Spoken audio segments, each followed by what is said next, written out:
Hello student, आज अपन रुद्रोष्म प्रक्रम में किया गया कार्य ज्ञात करेंगे। थर्मोडायनेमिक्स में एक टॉपिक आता है रुद्रोष्म प्रक्रम। पहले अपन इसकी परिभाषा जानते हैं कि ऐसा प्रक्रम जो ऊष्मा का आदान प्रदान न करे, अर्थात निकाय और परिवेश के मध्य ऊष्मा का आदान प्रदान न हो, यह कहलाता है रुद्रोष्म प्रक्रम। इसमें इस प्रक्रम में किया गया कार्य का मान ज्ञात करने के लिए अपन सबसे पहले कार्य का फॉर्मूला लिखते हैं। कार्य का फॉर्मूला होता है P गुणा dV, और जो हमारा निकाय है वो मान लीजिए V1 से V2 तक क्या होता है, प्रसारित होता है। अब रुद्रोष्म प्रक्रम में किया गया कार्य ज्ञात करने के लिए स्टूडेंट यहाँ पे एक कांस्टेंट होता है, उसका अपन को मान पता रहना चाहिए कि PV की पावर गामा, ये क्या रहता है इसमें, नियतांक। हालांकि इसका भी एक डेरिवेशन है, तो उससे अपन जानते हैं कि PV की पावर गामा क्या रहता है, एक नियतांक रहता है। तो इसका मान यदि अपन को पता हो तो अपन समीकरण ऊपर वाले में P की वैल्यू पुट करते हैं। तो P की वैल्यू पुट करेंगे तो हमारे पास dW की जो वैल्यू आएगी वो आएगा V1 से V2, और यहाँ पे P की वैल्यू रखेंगे तो K अपॉन V की power gamma, K upon V की पावर गामा, और आगे इंटीग्रेशन लगा हुआ dV। अब जब अपन इंटीग्रेशन करेंगे तो अपन V की पावर गामा को ऊपर लेके जाएं तो V की पावर गामा हो जाएगी V की पावर माइनस गामा, और यहाँ पे हो जाएगा dV, और ये बन जाएगा x की घात n dx का एक समाकलन। x की घात n dx का एक समाकलन, अपन जानते हैं x की घात n dx का समाकलन होता है x की पावर n+1 बट्टे n+1। यहाँ पे n का जो काम करेगा वो क्या करेगा, माइनस गामा। तो ये वैल्यू अपन यहाँ पे पुट करें तो हमारे पास यहाँ पे यदि इंटीग्रेशन करें dw का तो वो बन जाएगा w, k कांस्टेंट है तो बाहर आ जाएगा, V1 से V2 इंटीग्रेशन हो जाएगा, और V की पावर माइनस गामा और आगे लग जाएगा dV। इसको जब अपन फर्दर आगे सोल्व करेंगे तो हमारे पास जो W की वैल्यू आएगी वो आएगी K अपॉन V की पावर x की घात n+1 से माइनस गामा +1 बट्टे माइनस गामा और प्लस आ जाएगा 1। ये हमारे पास हो गया समाकलन। अब अपन इस समाकलन की क्या रखेंगे, लिमिट रखेंगे। तो समाकलन की लिमिट के लिए कांस्टेंट तो नहीं चाहिए, तो कांस्टेंट को अपन क्या ले लेंगे, बाहर ले लेंगे। तो कांस्टेंट को बाहर लेंगे तो K अपॉन माइनस गामा +1 क्या आ जाएगा, बाहर आ जाएगा, और समाकलन की लिमिट रखेंगे तो V2 upper limit minus lower limit. समाकलन में जब अपन लिमिट रखते हैं तो upper limit minus lower limit से यदि अपन रखें तो हमारे पास वैल्यू हो जाएगी V2, पहले अपर लिमिट रखेंगे V2 की पावर माइनस गामा +1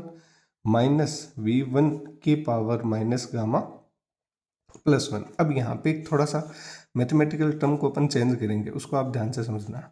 यहाँ पे K अपॉन गामा +1 अपन एज इट इज रखेंगे। इस टर्म को, दोनों को यदि अपन V2 की टर्म में लें तो अपन इस टर्म को लिख सकते हैं V2 की पावर माइनस गामा और V2 की पावर 1। अब इसको जब आप वापस सोल्व करोगे तो ऊपर वाली ही टर्म बन जाएगा, क्योंकि आधार समान है तो घातें आपस में क्या हो जाएगी, जुड़ जाएगी। तो इसको, इसी वाली टर्म को अपन ने यहाँ पे ऐसे लिखा है। फिर माइनस सेम इसी को चेंज करेंगे, V1 की पावर माइनस गामा और V1 की पावर क्या हो जाएगा, 1 हो जाएगा। अब ये जो माइनस टर्म है इसको अपन नीचे लिखेंगे।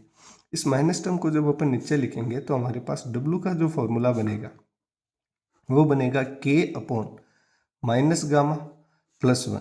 अब V2 की पावर माइनस गामा को जब अपन नीचे लिखेंगे तो हमारे पास वैल्यू बन जाएगी V2 अपॉन V2 की पावर गामा।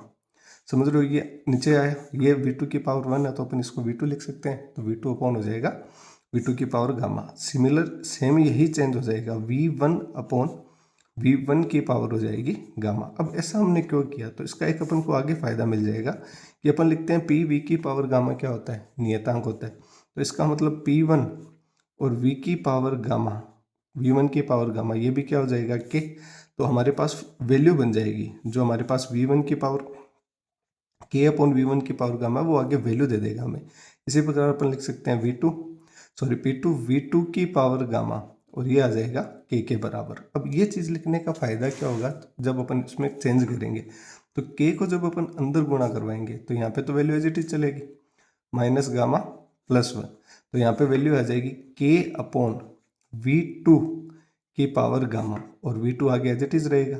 यहाँ पे K अपॉन V1 की पावर गामा, और V1 क्या आ जाएगा, एज इट इज आएगा। अब देखो K अपॉन V2 की पावर गामा, यदि V2 की पावर गामा को अपन नीचे लाएं तो हमारे पास बन जाएगा P2।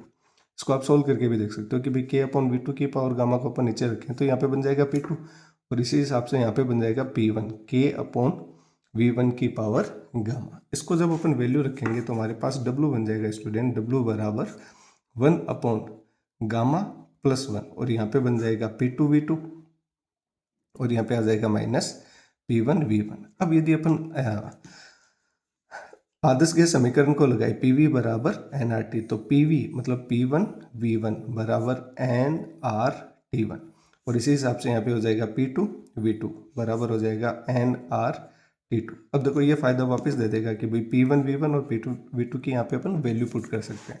तो यहाँ पे जब अपन वैल्यू पुट करेंगे तो W बराबर वैल्यू आ जाएगी 1 गामा प्लस 1 और यहाँ पे हो जाएगा nR, P2V2 की जगह nRT2, तो यहाँ पे हो जाएगा nRT2 और माइनस हो जाएगा nRT1। अब दोनों टर्म को यदि अपन देखें तो nR क्या आ जाएगा, कॉमन आ जाएगा। nR यदि कॉमन आ जाएगा तो हमारे पास वैल्यू बन जाएगी nR माइनस गामा प्लस 1 और यहाँ पे टर्म बन जाएगी हमारे पास T2 माइनस T1। अब इस टर्म को थोड़ा सा यदि अपन इसमें से माइनस कॉमन ले लें तो ये T1 माइनस T2 बन जाएगा और वो माइनस कहाँ पे आएगा आगे, तो माइनस जब नीचे अपन गुणा करवाएंगे तो ये बन जाएगा 1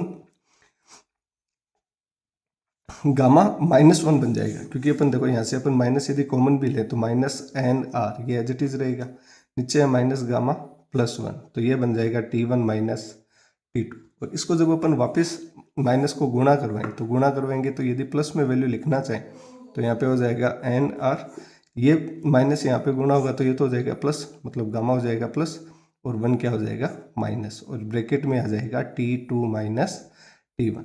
तो ये आपका एक रुद्रोष्म प्रक्रम में किया गया क्या आ जाएगा, कार्य आ जाएगा। आई होप स्टूडेंट आपको वीडियो पसंद आया होगा। वीडियो पसंद आया हो तो प्लीज़ लाइक और शेयर जरूर कीजिए। धन्यवाद।